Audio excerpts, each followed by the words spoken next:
우리가 부흥을 주제로 계속 말씀을 나누고 있습니다. 방송에서 종종 교회를 비판하는 프로그램이 방영됩니다. 그때마다 교회는 안팎으로 시끄럽습니다. 그 방송국에 대해서 시청 거부 운동을 하자, 방송국을 규탄하는 총궐기 대회를 열자, 교인들을 총동원해서 항의하자, 이런 주장을 하기도 하지요. 그런데 저는 그런 일이 있을 때마다 조심스러운 이야기지만 그들이 어떤 의도를 가지고 프로그램을 제작하고 방영했는지에는 별 관심이 없습니다. 다만 방송에서 그들이 지적한 내용에 대해 교회가 할 말이 별로 없다는 것이 안타깝습니다. 물론 왜곡된 부분이 없지 않습니다. 그래서 억울하고 좀 분한 마음도 듭니다. 하지만 동시에 인정하지 않을 수 없는 부분도 많습니다. 한국 교회의 지난 시간을 돌아보면 저는 공이 참 많다고 생각합니다. 내적인 성장만큼이나 외적으로 나라를 위해서, 이웃을 위해서 많은 일을 했습니다. 그런데 안타까운 것은 그러한 한국 교회의 아름다운 노력이 오늘 교회의 어두운 그늘에 가려지고 말았다는 것입니다. 오늘 교회가 가지고 있는 문제를 신학적으로 고민해 보면 결국 양극단의 문제라고 할 수 있습니다. 한쪽은 오로지 이 땅의 것에만, 세상 나라에만 관심이 있습니다. 그런가 하면 또 다른 한쪽은 그저 하늘만 쳐다보면서 이 땅의 것에 관심을 두지 않습니다.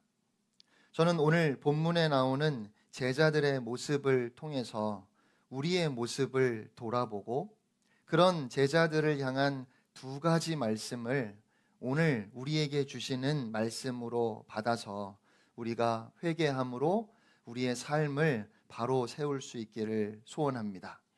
6절 말씀을 보시면 제자들이 예수님께 물었습니다. 뭐라고 물었지요? 주께서 이스라엘 나라를 회복하심이 이때니까.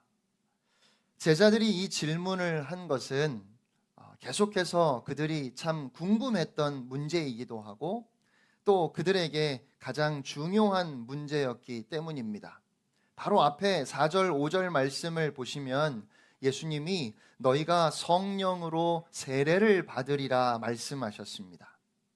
유대인들은 하나님께서 성령을 부어주시는 것을 회복의 사건으로 알고 있었기 때문에 주님이 성령으로 세례를 받을 것이라고 말씀하시니까 그것이 하나님의 나라가 임하는 사건이라고 생각했고 또 그것을 이스라엘 나라가 회복되는 것으로 이해했던 것입니다.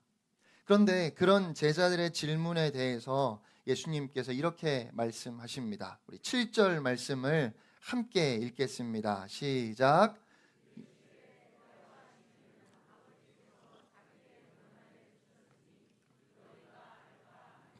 아멘. 무슨 말씀이지요? 몰라도 된다는 말씀이죠. 너희가 알 필요 없다는 말씀입니다. 그것은 하나님의 권한에 있으니까 너희는 거기에 관심을 두지 말라는 말씀이에요. 지난 3년 동안 주님은 기회가 있을 때마다 하나님의 나라에 대해서 가르치셨습니다. 하지만 제자들은 예수님의 말씀을 이해하지 못했지요. 제자들은 오로지 자신들의 수준에서 예수님의 말씀을 해석합니다. 자신들이 듣고 싶은 대로 듣습니다. 이것이 제자들의 문제이면서 또한 우리의 문제입니다. 하나님의 말씀이 내 생각을 뒷받침하는 근거로는 쓰여도 내 생각을 뒤엎는 근거는 되지 못하는 경우가 얼마나 많은지 모르겠습니다. 제자들이 바라는 것은 이스라엘의 회복이었습니다. 예수님은 하나님의 나라를 말씀하시는데 제자들은 오로지 이 땅의 나라만 생각하고 있습니다. 그런데요, 제자들처럼 그렇게 하나님의 나라를 지역적인 정치적인 의미로 받아들이면 특별히 그 하나님의 나라를 세우는 방식에 심각한 문제가 생기게 됩니다. 하나님 나라의 회복이 정치적인 이스라엘의 주권 회복으로 이해될 때 민족의 해방을 위해서는 강한 군사력이 필요합니다. 그러니까 세속적인 힘의 논리가 정당해지는 겁니다. 이러한 생각이 깨어지지 않으면 하나님의 나라를 세워가는 길에 혈과 육의 방식이 기승을 부리게 될 것입니다. 그런데 오늘 우리도 그와 같은 생각을 하고 있지는 않습니까? 우리가 하나님의 나라를 세워가는 데 있어서 뭐가 필요하죠? 돈이 필요하죠? 또 뭐가 필요할까요? 힘이 있어야 되겠죠? 그래서 돈을 가지고 힘을 가지고 눈에 보이는 결과들을 만들어 보려고 합니다. 그리고 그것이 지극히 정당한 것처럼 생각합니다. 그래서 주님은 다시 한번 제자들에게 그들의 마음이 잘못된 곳에 있다 말씀하시는 겁니다. 때와 시기는 너희가 알 바 아니다 라고 하셨고 이어서 말씀하십니다. 우리 8절 말씀 함께 읽겠습니다. 시작. 오직 성령이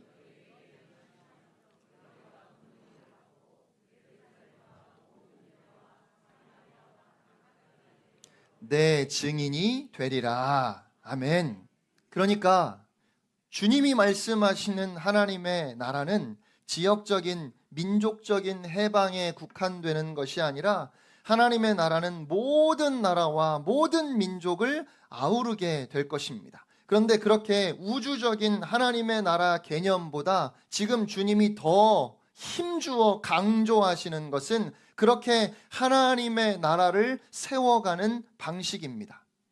오직 성령이 너희에게 임하시면 너희가 권능을 받고, 하나님의 나라는 성령의 능력으로 세워져 간다는 말씀이지요. 그런데 그 방식이 무엇인가 하면 예루살렘과 온 유대와 사마리아와 땅끝까지 이르러 내 증인이 되리라. 하나님의 나라는 제자들이 살아내는 증인의 삶을 통해 온 세상을 정복해 갈 것을 말씀하셨습니다. 그러므로 성령님이 임하심으로 우리가 받게 되는 권능은 결국 제자들을 주님의 증인이 되게 하는 능력, 그들이 담대하게 복음을 전하게 하는 능력입니다. 여러분, 권능은 증인의 삶을 위해서 필요한 것입니다. 여기서 증인이라고 번역된 헬라어는 순교자라는 뜻도 함께 가지고 있습니다. 즉, 복음을 전하기 위해서는 죽음도 불사하고 어디든지 나아가는 사람이 바로 증인입니다. 신실한 증인의 삶은 우리가 사도행전을 통해 확인할 수 있는 것처럼 고난의 길, 희생의 길을 가는 것이고 십자가의 길을 가고 순교자의 삶을 사는 것이었습니다. 결국 하나님 나라를 세워가기 위해서 그들에게 반드시 필요했던 권능은 제자들이 생각했던 것처럼 이 땅에서 힘과 권세를 갖는 것이 아니라 오히려 담대하게 십자가의 길, 순교자의 삶을 살아가게 하는 능력이었다는 것입니다. 하나님의 나라를 위해서 성령님이 임하셔서 제자들이 받았던 권능은 다른 이들을 호령하거나 힘으로 상대를 제압하는 능력이 아닙니다. 오히려 끊임없이 우리 안에 솟아나는 교만과 욕심을 물리치고 도저히 용서할 수 없는 사람을 향해서 내가 먼저 화해의 손을 내밀 수 있는 능력, 그것이 성령이 임하심으로 우리에게 부어진 권능입니다. 오로지 나밖에 몰랐던 내가 나라는 그 좁은 울타리를 벗어나서 다른 사람들을 향해 나아가게 하는 능력입니다. 그렇게 우리가 증인의 삶을 살기 위해서 성령님이 주시는 권능이 반드시 필요합니다. 진정으로 능력이 있는 사람은 나를 반대하는 사람을 쓰러뜨릴 수 있는 힘이 있는 사람이 아닙니다. 다른 사람을 내 마음대로 조정할 수 있는 사람도 아닙니다. 주님의 이름을 이용해서 야망을 펼쳐가는 사람도 결코 아닙니다. 진실로 하늘의 능력을 입은 사람은 진실하게 다른 사람들을 섬기는 사람입니다. 용서할 수 없는 사람들을 용서하는 사람입니다. 우리는 그렇게 복음의 증인으로 살아내야 하는 겁니다. 복음을 살아내야 하는 겁니다. 예수님은 그렇게 제자들에게 분부하셨습니다. 그들을 그리스도의 증인 되게 하실 성령 세례를 기다리라고 하셨습니다. 그리고 이제 그들이 보는 가운데에서 하늘로 올려져 가시는데, 그렇게 주님이 올라가실 때 제자들은 하늘만 쳐다보고 있었습니다. 그때 갑자기 흰옷을 입은 두 사람이 나타나 말했습니다. 11절입니다. 어찌하여 서서 하늘을 쳐다보느냐? 원어를 보면 어찌하여 서서 하늘만 보고 있느냐? 이렇게 되어 있습니다. 너희 가운데에서 올려지신 이 예수가 하늘로 올라가심을 본 그대로 다시 오시리라. 하늘로 올려지신 예수님이 다시 오실 것을 이야기했습니다. 여러분, 우리 주님이 다시 오십니다.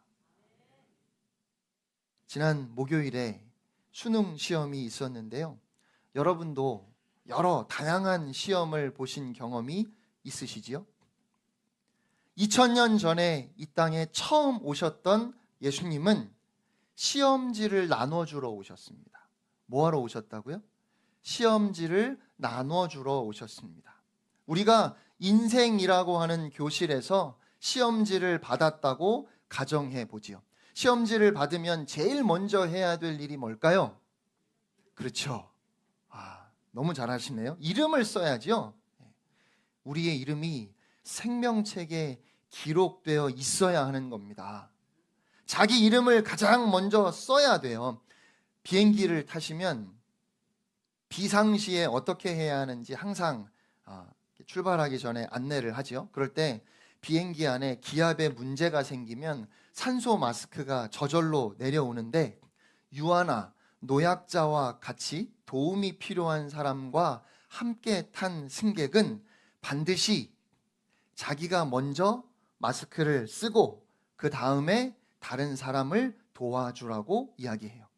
근데 이게 정서적으로 생각해 보면요, 아니, 자기 살겠다고 자기가 먼저 마스크 쓰고 그 다음에 자식에게 마스크 씌우는 부모가 과연 어디 있겠습니까?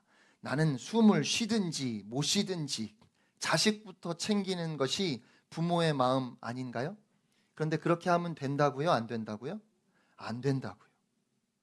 왜 안 될까요? 그러다 다 죽어요. 내가 먼저 마스크를 쓰고 그래야 침착하게 옆에 있는 사람도 살릴 수 있습니다. 신앙생활도 마찬가지입니다. 내가 먼저 바로 서야 합니다. 복음을 바로 깨달아 알아야 합니다.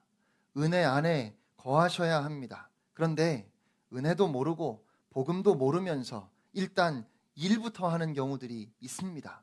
다른 사람들에게 인정받고 싶어 합니다. 그래서 열심히 봉사하는데 영적으로는 메말라갑니다. 오히려 많은 곳에서 문제를 일으킵니다. 정작 자신은 복음이 무엇인지 몰라요. 그래서 그냥 자기 힘으로 모든 걸 다 감당하며 버티는 겁니다.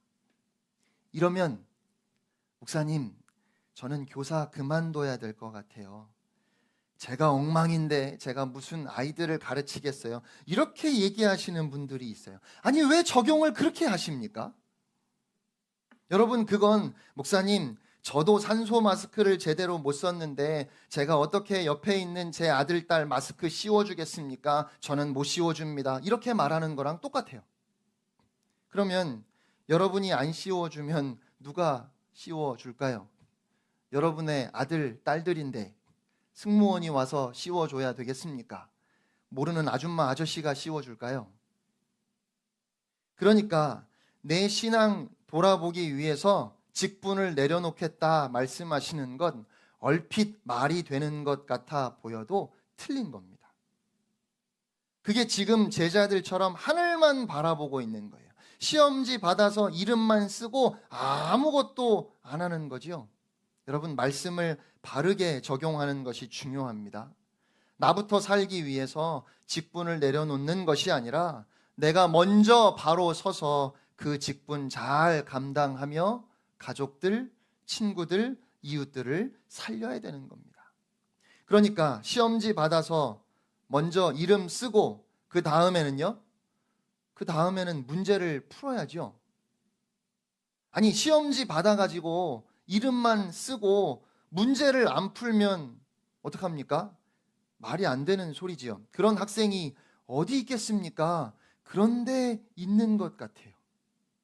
그냥 이름만 딸랑 써놓고 도대체 문제를 안 풀어요. 아무것도 안 하는 겁니다. 여러분, 시험지 받아서 이름을 썼으면 그 다음에는 부지런히 문제를 풀어야 됩니다. 그런데 그렇게 문제를 풀 때 쉬운 문제부터 풀어야 됩니다. 안 되는 문제를 붙잡고 시간 다 보내지 말고 내가 풀 수 있는 문제부터 푸는 겁니다. 그렇죠? 신앙생활은 주님이 주신 시험지를 푸는 것과 같습니다. 여러분, 우리 주님은 상식이 있으신 분입니다. 여러분이 공무원 시험을 치른다면, 제가 잘은 모르지만 아마도 국어, 영어, 역사 이런 일반 상식적인 부분도 시험을 볼 거고요. 거기에 더해서 국가 행정과 같은 전문적인 부분도 시험을 보겠지요. 그런데 공무원 시험 보려고 하는 사람한테 아프리카에 선교사로 가기 위해서 뭘 해야 하는지는 안 물어볼 거예요. 그렇죠? 수학 능력 시험을 준비하는 학생이 맨날 나는 아프리카에 선교사로 나가야 하는데 이런 고민을 하고 있으면 아무것도 안 되겠습니다. 아무것도 안 되는 겁니다. 지금 할 수 있는 쉬운 것부터 해야 합니다. 당장 내가 오늘 할 수 있는 것이 뭘까? 여러분이 이렇게 예배를 드릴 때마다 또 설교를 들을 때마다 하나씩 그 삶의 결단이 있어야 합니다. 그것이 증인이 되는 길이고 그것이 제자가 되는 길입니다. 이렇게 예수님께서 오셔서 시험지를 나누어 주고 가셨는데 중요한 것은 예수님이 다시 오신대요. 그러면 다시 오셔서 뭐 하실까요? 우리에게 나눠주셨던 시험지 싹 걷어가실 겁니다. 여러분이 지금 받아서 열심히 풀고 있는 그 시험지를 예수님께 내야 되는 거예요. 제가 막 더 강조해서 무섭게 얘기를 안 해도 여러분이 다 경험이 있으시잖아요. 시험 공부 열심히 해서 문제 잘 풀고 답 제대로 썼는지 이름은 썼는지 다 확인하고 그리고 시간이 돼서 자신 있게 홀가분하게 시험지 내던 기분이랑 공부 안 해서 문제 제대로 못 풀고 끙끙대고 있는데 시간은 왜 이렇게 빠른지 내라고 하니까 답을 다 못 적어서 나중에는 막 찍는데 시험지 가져가려고 그래요. 그래서 보니까 이름도 안 썼어요. 심지어는 시험지 받고 그냥 주무셨어요. 그래서 선생님이 뒤통수를 한 대 이렇게 후려치고 시험지 가져가는데 이름도 안 썼어요. 그냥 알 수 없는 지도만 그려놨어요. 무슨 얘기일까요? 침 흘리고 잔 거예요. 여러분은 어떤 시험지를 예수님께 드리실 겁니까? 주님이 시험지 거두러 오신다는 사실을 꼭 기억하시기 바랍니다. 구약 성경에 에녹이라는 인물이 있어요. 그는 365년을 살았습니다. 그런데 그는 300년 동안 하나님과 동행했다고 기록되어 있어요. 그가 평생에 하나님과 동행하였더라 이렇게 기록되어 있지 않고요. 그가 300년 동안 하나님과 동행했다고 그렇게 기록되어 있어요. 365년을 살았는데 그러면 300년을 하나님과 동행했다면 65년은 그렇지 않았다는 거죠. 하나님과 동행하지 않았던 65년 어떤 삶을 살았을까요? 요즘 우리의 삶으로 비추어 말하면 먹고 마시고 성실하게 일해서 통장 잔고 늘리고 아파트 평수 늘리면서 무난하게 특별히 죄짓지 않고 그렇게 살았을 겁니다. 그러면 그 65년과 이후의 300년을 나누는 사건은 뭘까요? 에녹이 65세에 하나님께서 아들 무두셀라를 주십니다. 그런데 무두셀라라는 이름의 뜻이 뭔지 여러분 아시나요? 이 자녀가 죽으면 심판이다. 뭐라고요? 이 자녀가 죽으면 심판이다. 그게 무두셀라라는 이름의 의미예요. 그러니까 에녹은 65세에 자녀를 낳았고, 그리고 하나님의 심판이 있다는 사실을 알았어요. 그래서 그는 하루하루 하나님과 동행하며 그 하루가 그 인생의 마지막 날인 것처럼 살았을 겁니다. 그러고 보면 무두셀라가 성경에서 가장 오래 산 인물이라는 것도 의미가 있습니다. 그 패역한 세상을 바라보시면서 하나님께서 심판을 결정하셨는데, 그 이후로 무두셀라가 몇 년을 살았죠? 969년을 살았어요. 그러니까 하나님이 그 오랜 시간 969년을 또 참으신 겁니다. 무두셀라가 969세에 죽었습니다. 그리고 무두셀라가 죽은 그 해가 노아가 600세 되는 해입니다. 바로 홍수 심판이 있었던 해예요. 마태복음 24장 4절로 8절에 예수님께서 이렇게 말씀하셨습니다. 예수께서 대답하여 이르시되 너희가 사람의 미혹을 받지 않도록 주의하라. 많은 사람이 내 이름으로 와서 이르되 나는 그리스도라 하여 많은 사람을 미혹하리라. 난리와 난리 소문을 듣겠으나 너희는 삼가 두려워하지 말라. 이런 일이 있어야 하되 아직 끝은 아니니라. 민족이 민족을, 나라가 나라를 대적하여 일어나겠고 곳곳에 기근과 지진이 있으리니 이 모든 것은 재난의 시작이니라. 예수님께서 말세의 징조들을 말씀하셨습니다. 뭐가 있다고요? 미혹이 있고 환란이 있고 전쟁이 있고 기근과 지진이 있습니다. 그런데요, 내가 그리스도라고 그렇게 많은 사람들을 미혹하는 사람이 있어요, 없어요? 있지요. 지금도 있지요. 과거에는 있었어요, 없었어요? 있었어요. 2000년 전에도 있었어요. 여러분, 지진이 지금도 있지요. 과거에는 없었나요? 과거에도 있었어요. 기근은요? 전쟁은요? 2000년 전에도 있었고 지금도 있어요. 그럼 주님은 언제 오시는 거예요? 아니, 이게 다 2000년 전에도 있고 오늘도 있습니다. 그러면 주님은 도대체 언제 오시는 겁니까? 궁금하신가요? 여러분이 궁금해하시면 주님이 뭐라고 하실까요? 너희가 알 바 아니다. 그러면 징조는 뭐 하려고 말씀하셨을까요? 세계적인 신학자 하워드 마샬은 이 말씀을 이렇게 설명합니다. 사람들은 아이들처럼 언제 끝나요? 몇 시까지 해야 돼요? 라고 묻습니다. 제자들도 그랬습니다. 끝나는 그때에만 관심을 기울이고 있었습니다. 그런데 예수님께서 이러한 징조를 이야기하신 이유는 그 시기와 때를 알려주시기 위함이 아닙니다. 우리가 어떤 집에 사는데 아침 저녁으로 집이 한 번씩 흔들린다고 한번 생각해 보세요. 벽돌이 떨어지고 여러분이 주무시는데 여러분 머리맡에 막 시멘트가 떨어지고 그러면 어떤 생각이 들까요? 이사 가야 되겠다. 이 집은 내가 오래 살 집이 아니구나. 그런 생각 하시겠지요? 그러니까 징조는 끝이 언제인가를 알려주는 것이 아닙니다.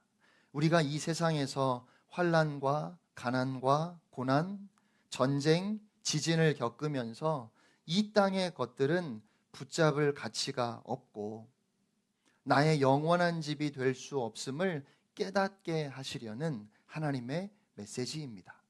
그러므로 우리는 우리의 마음을 영원한 곳에, 영생에 두어야 합니다. 그렇게 하라고 하나님은 이와 같은 징조를 2000년 전에도 주셨고 오늘도 주시는 겁니다. 그래서 예수님은 징조를 말씀하시고 이어서 끝까지 견디는 자는 구원을 얻으리라 약속해 주셨고, 이 천국 복음이 모든 민족에게 증언되기 위해서 온 세상에 전파되리니 그제야 끝이 오리라 하셨습니다. 마태복음 24장 9절로 14절입니다. 그때에 사람들이 너희를 환난에 넘겨주겠으며 너희를 죽이리니 너희가 내 이름 때문에 모든 민족에게 미움을 받으리라. 그때에 많은 사람이 실족하게 되어 서로 잡아주고 서로 미워하겠으며 거짓 선지자가 많이 일어나 많은 사람을 미혹하겠으며 불법이 성함으로 많은 사람의 사랑이 식어지리라. 그러나 끝까지 견디는 자는 구원을 얻으리라. 이 천국 복음이 모든 민족에게 증언되기 위하여 온 세상에 전파되리니 그제야 끝이 오리라. 아멘. 이 천국 복음이 모든 민족에게 증언되기 위하여 온 세상에 전파되리라 하셨습니다. 어떻게요? 우리가 증인의 삶을 살아내므로. 여러분을 통하여 온 세상의 모든 민족에게 이 복음이 전해져야 한다. 그제야 끝이 오리라 말씀하십니다. 그러니까 여러분, 우리는 어떻게 살아야 할까요? 천국 복음이 모든 민족에게 증언되기 위해 온 세상에 전파되도록 복음의 증인으로 살아야 합니다. 그런데 증인의 삶이 쉽지 않습니다. 우리 장로님 기도하신 것처럼 그 길은 험한 길이에요. 사람들이 좋아하는 꽃길 아닙니다. 그 길은 좁은 길입니다. 누구나 다 가려고 하는 넓은 길이 아니에요. 그 길은 십자가의 길입니다. 증인의 삶은 순교자의 삶입니다. 그런데 그 길이 생명의 길입니다. 그 길이 영광의 길입니다. 오직 그 길에 소망이 있습니다. 오직 그 길에 진정한 행복이 있습니다. 사랑하는 성도 여러분, 우리가 새롭게 마주하는 한 주간도 복음의 증인된 삶을 함께 살아냅시다. 여러분을 통해서 모든 민족에게 오직 그리스도가 증거되고 온 세상에 복음이 전파될 것입니다. 그렇게 증인의 삶을 살아가는 여러분 모두가 되시기를 주님의 이름으로 축원합니다. 함께 찬양하겠습니다.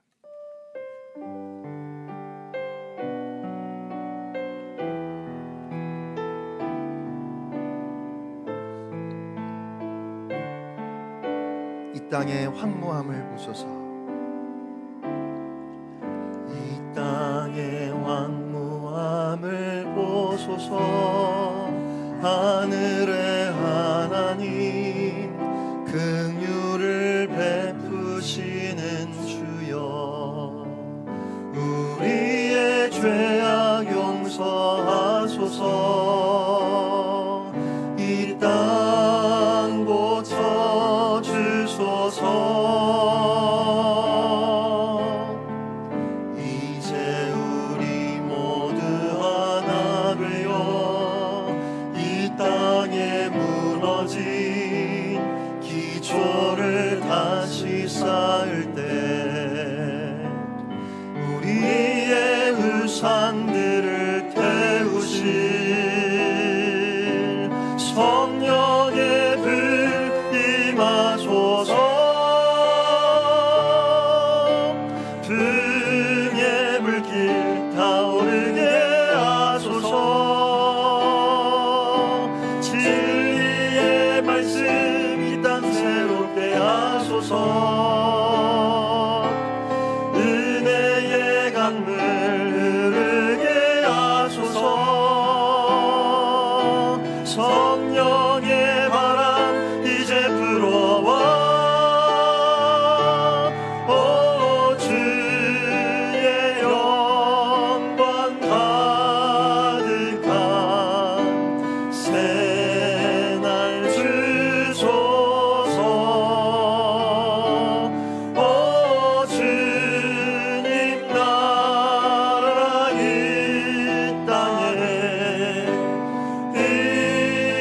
임하소서. 다시 한번 찬양합니다. 이 땅의 황무함을 보소서.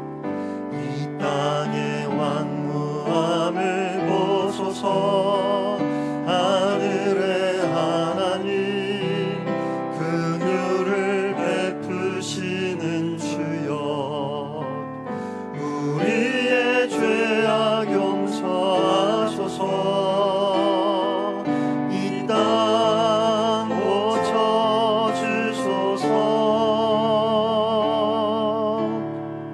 이제 우리 모두 하나 되어 이 땅에 무너진 기초를 다시 쌓을 때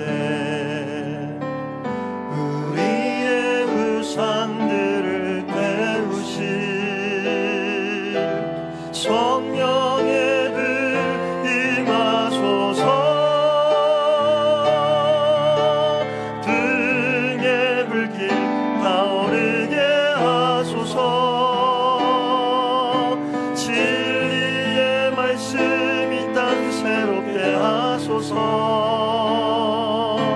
은혜의 강물 흐르게 하소서. 성령의 바람 이제 불어와.